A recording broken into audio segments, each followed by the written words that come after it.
Adamastor.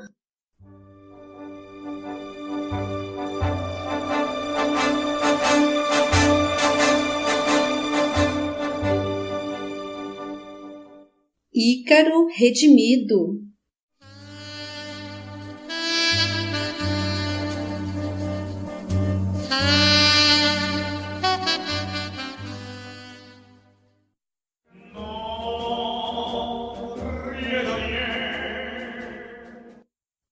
Capítulo 35.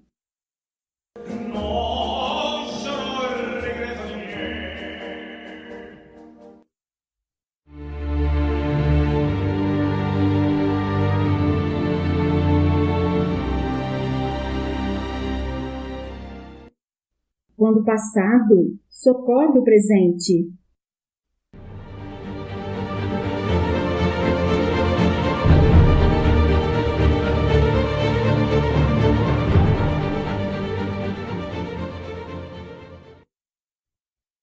Após um dia de intensas atividades, ao retornar ao nosso posto em São Felipe, fomos surpreendidos pela visita de Heitor. Informado de nosso paradeiro, aguardava-nos junto a Adelaide, enchendo-nos de satisfação em meio às aflições do momento. Vinha não somente para nos rever, mas para nos solicitar humildemente a colaboração em urgente tarefa que nos explicaria no seu transcurso. Acompanhados por Adelaide e Alberto, partimos sem demora, após o devido encaminhamento de nossas inadiáveis obrigações, sem imaginar que participaríamos de surpreendente feito. Estacionamos em Bordeaux, demandando imediatamente nobre residência, envolvida nas sombras soturnas da madrugada, onde nos deparamos com um cavalheiro do plano físico, cabisbaixo, assentado na cama, ao lado de uma dama de nossa esfera, envolvida em vestes de freira, e identificamos imediatamente. Para imensa surpresa nossa, ali estava, dirigindo-nos expressivo olhar, Catherine Liot, a amiga de quem não tivéramos mais notícias.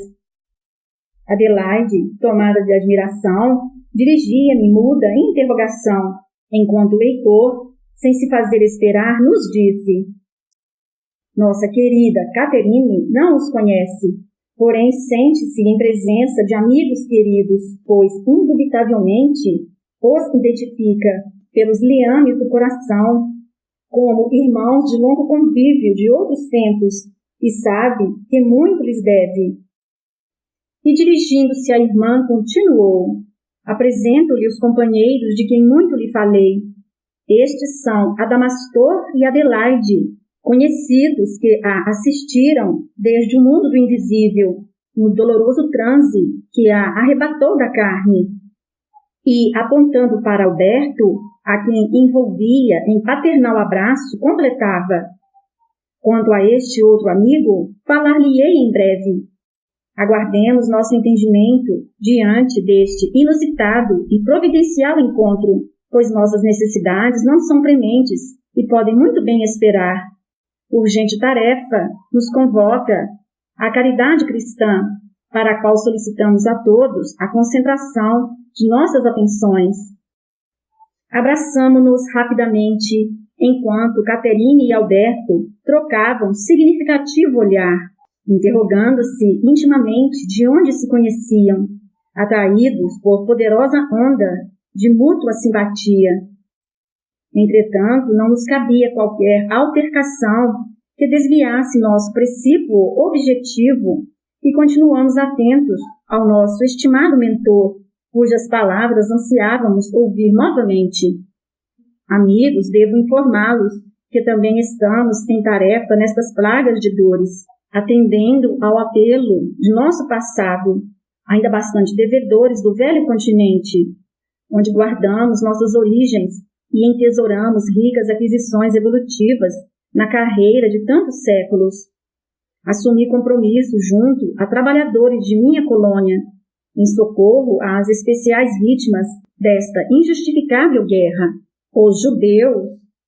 Estes nossos irmãos, como certamente já sabem, estão sendo recolhidos e enviados para campos de concentração na Polônia, onde começam a ser brutalmente assassinados. Serão alvos de atrocidades inimagináveis, mortos aos milhões e formidando meios de exterminação em massa, já estão sendo providenciados em obediência a funestos planos, aventados pelos desapiedados protagonistas deste conflito. Já pudemos presenciar alguns destes massacres, assustando-nos sobremaneira pelo fragor de desumanidade com que se realizam, comovendo-nos às lágrimas. De fato, ouvíramos notícias do ocorrido, mas não sabíamos que o mal atingira proporções tão assustadoras. Ante nosso assombro, prosseguiu o benfeitor. Em uma operação intitulada Solução Final, nossos irmãos alemães intencionam aniquilar todos os semitas, por considerá-los raça desprezível e indigna de participar da nova ordem que pretendem impor ao mundo. Denominados insetos infectantes, correntes draconianos estão sendo maltratados, escravizados e entregues a experiências funestas, como se fossem míseros animais. Estamos envidando esforços para lhes minorar os padecimentos e evitar o que for possível. Atendendo às inquietantes interrogações que tacitamente percorriam nossas mentes, ousei perguntar-lhe: entendemos que o equívoco obedece à maldade dos homens, consorciados às sugestões das trevas, mas haverá, amigo, na lei maior, motivos que justifiquem tamanha barbárie? Alguma coisa fez este inditoso povo para merecer tão execrável e aparentemente gratuita agressão? Sem dúvida, existirão razões mais profundas que nos escapam à compreensão, pois a lei é perfeita e não lhe podemos imputar acasos, mesmo que o homem tenha liberdade para agir, dentro de certos limites, em prol do bem ou do mal. Os povos, assim como os indivíduos, semeiam destinos coletivos e no passado sempre encontraremos as justificativas seguras que colocam cada qual no seu justo lugar. As ações humanas, por isso, obedecem às invisíveis sugestões que permeiam seus sentimentos e entretecem o concatenar de suas vidas. E embora a maldade não se justifique jamais, dela se serve a lei como instrumento de coerção, uma vez que o ser é livre para exercê-la nos patamares inferiores da evolução. Portanto, é nossa inerente condição de inferioridade e nosso passado de crueldades que nos coloca no lugar de vítimas, entregues aos desmandos de uma sociedade ainda involuída e afeita a atrocidades. No caso em questão, vemos nos agressores o despropósito de um povo que, considerando-se raça superior, pretende dominar o mundo, expurgando-o de toda imperfeição, refletindo a natureza extremamente rebelde do homem, que se coloca egoisticamente como centro de referência para a vida. Por outro lado, os semitas, desde eras remotas, nutrem doentio orgulho, julgando-se também povo eleito e destinado à supremacia, o que tem sido motivo de antipatias e agressões por parte daqueles que não puderam lhes suportar o inconsciente sentimento de elação. Percorreram os tempos em busca de uma terra prometida e não se acomodaram no seio de outras culturas, não se permitindo com facilidade a miscigenação com outros irmãos. Reservados, cultivaram hábitos de se infiltrarem nas organizações estrangeiras com intenções de explorações econômicas, mantendo-se presunçosamente recluídos em núcleos separatistas. Isso estimulou em todos os tempos a antipatia gratuita das demais etnias, que nunca lhes toleraram o soberbo e insistente isolamento racial, em decorrência de suas próprias e orgulhosas discriminações. Entre mentes, justificando-se ou não as dores imputadas, como ceareiros do bem, somos compelidos a minorar ao máximo o sofrimento alheio, empregando os meios possíveis ao nosso alcance para sufocar o clamor de maldade que ainda vigora em nós. Embora o assunto nos suscitasse um debate mais profundo, satisfazíamos nossa indignação diante do imenso massacre e não ousávamos intervir, delongando considerações, pois o amigo tinha premência em dar cumprimento à importante atividade. Com a sensibilidade que o caracterizava, prosseguiu Heitor, agora com a voz embargada de emoção. Precisamos evocar o passado para agir com eficiência no presente, e para isso necessito de que os amigos me auxiliem na composição de painel ideoplástico, a fim de envolver nele o nosso caro amigo Aristides, aqui presente, aproveitando-nos de sua proverbial aquiescência e bonomia. Como vocês vivenciaram comigo parte de meu pretérito e detenho conhecimento técnico para isso, muito poderão me ajudar. Como podem denotar, ele se acha envolto em grave questão que o mobiliza por completo, impedindo-lhe o sono. De fato, o irmão encarnado, aturdido, sustentando a cabeça entre as mãos, chafurdava-se em um nicho de impressões que vivenciava no momento, dominado por acerbas preocupações, completamente insone, apesar de exausto, e da adiantada hora que já adentrava a madrugada. Convidando-nos a envolvê-lo em vibrações de simpatia, após breve pausa, continuou a nos falar Heitor. Expliquemos, contudo, o nosso plano de ação e a necessidade da tarefa. Como certamente observaram, a cidade de Bordeaux vive instante de intensa agitação. Verdadeira multidão de judeus aqui se aglomera, na esperança de se evadir da atroz perseguição nazista. A única saída no momento é para a Espanha ou Portugal, onde estarão seguros. Porém, os dirigentes destas nações lhes negam, sistematicamente vistos, de entrada em seus domínios, e os franceses impedem a evasão daqueles que não possuem autorização de transferência, trazendo os corações empedernidos, obedientes ao governo provisório de Vichy, que, infelizmente, denota também atitude antissemita e certa complacência com os interesses germânicos, para desgosto de muitos. Aristides é cônsul de Portugal e pode homologar permissão de entrada em seu país, salvando estes pobres refugiados de inditoso destino.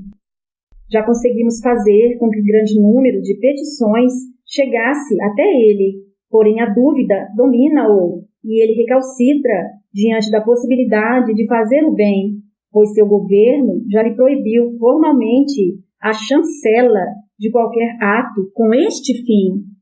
Naturalmente que ele teme por seu cargo e sua integridade política, desobedecendo às ordens de seus superiores. Precisamos urgentemente convencê-lo a superar as ordenações humanas transitórias, abdicando-se das prerrogativas pragmáticas da vida na carne, em prol da vitória do bem e da própria felicidade. Eis nossa missão, irmãos. Certamente os amigos se recordarão dele, pois estamos diante do desembargador João Marques. Foi ele o implacável juiz na mesma época em que eu envergara a trágica personalidade do cardeal da Cunha. Era meu cúmplice de prevaricações e dele me servia no indigno ofício do Tribunal da Inquisição, como já lhes dei a conhecer na exposição de minhas transadas desventuras, compartilhadas com o padre Bartolomeu e irmã Paula. Cumpria ele, com enérgica determinação, as minhas execráveis ordens, exorbitando muitas vezes em sua execução, atendendo aos requintes da própria crueldade. Juntos realizamos implacáveis perseguições a incontáveis judeus e simpatizantes do semitismo, condenando-os ao degredo, à reclusão ou mesmo à fogueira. Não posso olvidar os pobres inocentes que, sob hedionda tortura, confessavam crimes e práticas demoníacas que jamais haviam cometido, habituados que nos achávamos a manobras espúrias, visando unicamente a instância de estelionatos abjuratórios, acafelados por mentirosa defesa da Santa Sé. Carregamos na lembrança tamanho passado de opróbrios que precisamos acendrar da consciência a fim de trazer paz à alma. Somente a prática sincera do bem pode nos permitir esse desiderato, justificando para isso a renúncia aos interesses falaciosos da vida. Por isso, iniciemos sem demora a tarefa que nos compete. Compondo sentida prece, Heitor evocava a ajuda divina para a excelsitude do serviço. Sob sua orientação, entorpecemos a mente do irmão encarnado, fazendo-o finalmente adormecer. Porém, o cônsul não se dispunha à emancipação do corpo, estando fortemente atado à mente física, assoberbada por graves inquietações. Após grande esforço, operando energias magnéticas de elevado teor, conseguimos desprendê-lo da veste orgânica, mas o amigo não podia nos perceber, ainda entorpecido pelos eflúvios de baixo quilate que o envolviam, e tivemos que ativar sua visão espiritual, lhe permitindo-nos divisar com clareza. Diante de sua absoluta tranquilidade, identificando de imediato nossas amistosas intenções, entretivemos com ele proveitosa confabulação, considerando a relevância dos últimos acontecimentos que lhe ocupavam por completo o pensamento. Convidando-o ao recolhimento para que pudéssemos ajudá-lo no delicado momento que vivia, iniciamos a mentalização de um quadro da época, seguindo a tecelagem ideoplástica emanada de Heitor, enquanto este se transmutava no cardeal da Cunha. Em breve achávamos-nos envolvidos por um recinto cuja decoração adivinhávamos tratar-se do Tribunal do Santo Ofício. Tocando-lhe a mente e subjugando-a por poderosas energias hipnóticas, proferiu o mentor com forte inflexão na voz: desembargador João Marques, desperte das profundezas do tempo e recompõe a memória nas lembranças que não morrem jamais. Sou o cardeal da Cunha e venho convocá-lo do passado para mais uma de nossas missões. Paulatinamente, Aristides se metamorfoseava na figura do antigo desembargador, sem denotar assombro, pois sua mente se acomodava passivamente ao influente magnetismo de Heitor, enquanto fornecíamos energias ectoplasmáticas necessárias à sustentação da tarefa. Prosseguia o insigne preletor: amigo, sei que como eu, pesa-te neste instante a rememoração das tamanhas barbaridades que juntos praticamos quando envergávamos estas tristes personalidades que por ora nos vestem o ser. São tantos aqueles que fizemos aflitos e que ainda choram as desditas que lhes imputamos. Trazemos até hoje a consciência acoimada por suas dores, desejando ardentemente libertar a alma do calabouço de improbidades que criamos para nós mesmos, e somente um caminho nos é possível: a realização de um grande bem com o sacrifício de nosso conforto imediato e de nossos interesses mundanos. Neste comenos de desabridas angústias que evidenciamos, exoro o pretérito, não com intento de acicatar-lhe a alma, já reformada para o bem, mas porque, compungido, ouço o apelo de muitos, batendo as portas do teu coração, suplicando-te por socorro. Se não fizeres nada para salvá-los, serão deportados para os campos de concentração da Polônia, onde serão cruelmente assassinados. Tu sabes disso. Não deixemos o espírito sufocar-se no despautério da insensatez, pois não renascemos na carne unicamente para a satisfação do mundanismo, mas nela comparecemos a soldo da unção divina, a fim de refazer todo o mal praticado e atender aos imperativos da reconstrução da angelitude em nós. Compreendo, Magno Cardeal, compadeço-me deste pobre povo que me pede ajuda. Vejo crianças chorosas e famintas, mulheres aflitas, velhos tristes, e lamento seus destinos, mas meus superiores proíbem-me qualquer atuação, e não me convém contrariá-los, pois lhes sou subordinado. Devemos nos subordinar apenas à vontade do Cristo, e não temos outro compromisso senão atender aos apelos do bem. Os poderes temporais são irrisórios e passam como os ventos fortes, porém transitórios, causando apenas movimentos das massas. Somente o bem é força poderosa o bastante para construir valores sempiternos, imprimindo-nos reformas imorredoras ao espírito e modelando-nos para a perfeição. Por isso não podemos deixar que a oportunidade de executá-lo se esvaia nos despropósitos vãos de nosso orgulho e de nossos infundados receios. Transformemos cada átimo do tempo em uma ação para a eternidade, fazendo de nossa vida uma missão, e encontraremos a tão almejada paz. Sinto de fato um coração pejado de aflições, e o clamor das minhas muitas vítimas suplicando piedade ainda ecoa nos ouvidos de minha alma, solapando-me o sossego espiritual. Sei que devo fazer o bem, porém sou fraco para abdicar-me das prerrogativas de minha posição no mundo. Ajuda-me, honorável cardeal. Tu conheces os caminhos do céu. Sou teu comparsa de torpes desventuras e indigno do sacrário cristão amigo, pois se me fiz representante do Cordeiro na terra e preguei em seu santo nome, jamais lhe segui os passos e palmilhei, na verdade, as mais tortuosas rotas de Satanás.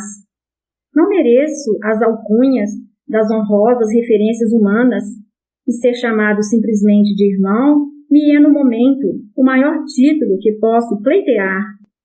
E como tu também, ignoro os caminhos do paraíso, pois, acumpliciado com as sombras, perdi o contato com as miríficas claridades do Evangelho, mas sei que Cristo já nos indicou. Para segui-los, porém, é preciso renunciar às credenciais que os homens nos emprestam e sair de nosso comodismo.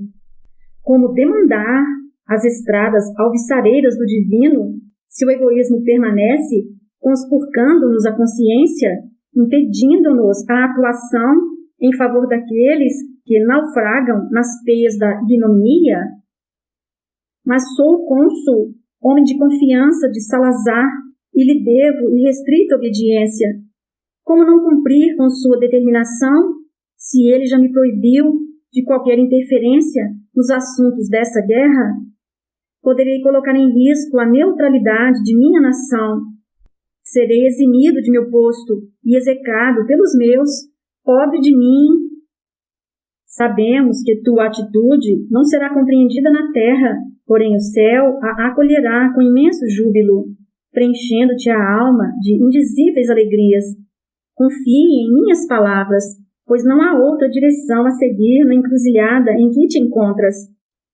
Comprometo-me a ajudar-te como possível, pois sou ainda um homem endividado com a dor alheia, e não podemos desbaratar a oportunidade de ressarcimento de um débito comum. Perseguimos incontáveis judeus, sem uma justa razão, senão a nossa perfídia, cometendo ainda o sacrilégio de apregoar, pelo exemplo, uma falsa moral cristã. Hoje precisamos dar mostras de que estamos mudados e que o Cristo verdadeiramente habita nossos corações, recompondo o grave delito. Os primeiros cristãos não se imolaram nos círculos romanos por amor ao Mestre e para que a sua palavra sobrevivesse na eternidade dos tempos? Preocupas-te com a posição que os títulos terrenos te conferem? Porém, o cognome de paladino de Jesus não te parece ser o mais alto epiteto que podemos almejar na terra? Aristides, um pouco combalido, vergado pelas indecisões do grave instante que vivenciava, a custo conseguia manter-se desperto, acompanhando o inusitado diálogo, misto de remoto passado com presente. Premido pela impossibilidade de imediata decisão, mostrava-se desejoso de evadir-se da frema de sofreguidão que lhe dominava o mundo íntimo, mergulhando no torpor. Seus olhos se fechavam e não podíamos mais sustentá-lo no transe, em decorrência das tumultuosas vibrações do ambiente, as quais não conseguíamos isolar de todo. Era prudente interromper a vivência, despertando-o na carne, propiciando-lhe ainda uma clara recordação do momento, alimentando-o com as efusivas sensações de realismo do precioso sonho vivenciado. Ao acordar, o cônsul chorava abundantemente, sem compreender a excelsitude do instante que presenciara. Sentia o coração preenchido com os mais elevados sentimentos já nutridos na vida. A inquestionável autenticidade da lembrança, ainda esfuziante na memória, e a nítida sensação de nossa presença arrancavam-lhe lágrimas de insopitável emoção. Uma profunda alegria lhe banhava a alma, com inebriantes albores de paz, embora compungido por uma imensa culpa que não lograva identificar a origem. O enorme salão do Tribunal do Santo Ofício se lhe desenhava na mente com minúcias e divisava na tela mental a figura excelsa de Heitor, compondo-lhe palavras que julgava vir de Deus. Não podíamos, no entanto, deixá-lo entregue às próprias confabulações e prosseguíamos apoiando-o nos propósitos que nos reunia, envolvendo-o em lúcido clima de tranquilidade. Trancafiamo-nos com ele em seus aposentos, enquanto Heitor seguia seu diálogo, iluminando-lhe a consciência na tentativa de persuadi-lo à tarefa. Vivenciando inefáveis sensações espirituais, não se animava a sair para atender aos compromissos rotineiros, receando privar-se do clima que o envolvia, em meio ao vendaval das paixões desenfreadas que o aguardava lá fora. Seus serviçais, cansados de bater a porta, temendo que algo se lhe havia passado, deixaram-no, finalmente, depois de ouvirem dele, repetidas vezes, que tudo estava bem, mas que não desejava ser molestado. Sequer comera algo, tamanho o envolvimento espiritual que assenhoreava por completo todos os seus sentidos. Após o terceiro dia, saiu, enfim, com a firme resolução de fornecer autorização a todos que o procurassem indistintamente. Sem atinar sobre as razões de sua arrojada e incompreensível atitude, instalou seu gabinete de trabalho em plena rua e se pôs ativamente à emissão de vistos e providenciando, inclusive, para que todos fossem levados à fronteira. Salvou do holocausto milhares de judeus e, embora não se tenha registrado com ênfase o fato, foi aquele que, individualmente, conseguiu ajudar o maior número de pessoas que se tem notícia na história dos homens. Sua façanha ficou registrada nos anais do mundo espiritual como um dos maiores atos heróicos da guerra, um exemplo vivo e convincente de que o amor evangélico tudo pode. Obedecendo aos nobres imperativos da consciência, amadurecida por verdadeiro sentimento cristão, desacatou as ordens de seus superiores, sacrificando sua posição social e abdicando-se dos valores humanos. Retornando ao seu país, foi condenado à prisão, arruinando-se-lhe a carreira diplomática e a própria vida, vindo a morrer na penúria em um mosteiro franciscano, limbado, contudo, por benfazejos eflúvios espirituais e enriquecido de inapreciável relicário divino. Foi recebido como um prócere em nosso plano, por milhares de espíritos reconhecidos pelo enorme bem que praticara. Muitos daqueles a quem socorreu, sensibilizados pelo exemplo de renúncia cristã, converteram-se aos propósitos da Boa Nova, convencidos da poderosa força do amor ao semelhante e do exemplo do Cristo. refugiaram-se mais tarde no continente americano e, imbuídos de tamanho entusiasmo pela fé renovada, comprometeram-se entusiasticamente com a semeadura do Evangelho redivivo nas terras do Novo Mundo, trabalhando com entusiasmo nas fileiras desbravadoras do espiritismo cristão para a reconstrução de uma humanidade verdadeiramente feliz. Fim do capítulo.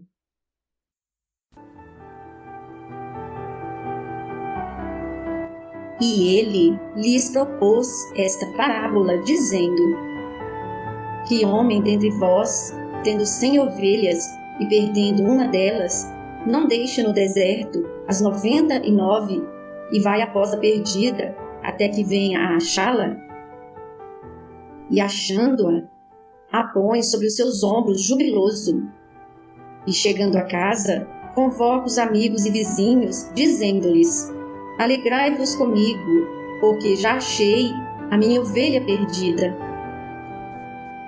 Digo-vos que assim haverá mais alegria no céu por um pecador que se arrepende do que por 99 justos que não necessitam de arrependimento. Lucas 15, versículos de 3 a 7.